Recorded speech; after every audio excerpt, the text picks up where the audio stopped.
आपके फ़ोन में भी इस तरीके से टच करने पे आवाज़ आती है, तो आप बंद भी इसे कर सकते हैं। सबसे पहले आपको सेटिंग में जाना होगा और ये हमारे पास में वीवो का मोबाइल है।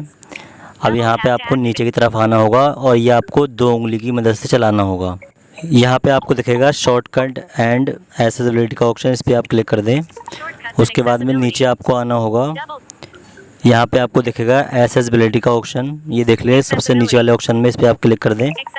उसके बाद में फर्स्ट वाले ऑप्शन में दिखेगा आपको टॉक बैक ऑन, तो आप इस पर क्लिक कर दें और यहीं से आपका टॉक बैक जो है वो ऑफ़ होगा। ये देख लें टॉक बैक आपके सामने ऑन है, इसको आप ऑफ़ कर दें। दोस्तों वीडियो अच्छा लगे चैनल को सब्सक्राइब ज़रूर करें। अब यहाँ पे आपको दिखेगा स्टॉप का ऑप्शन, तो आप स्टॉप वाले ऑप्शन पे क्लिक कर दें और ये देख लें टॉक बैक हमारा बंद हो गया है।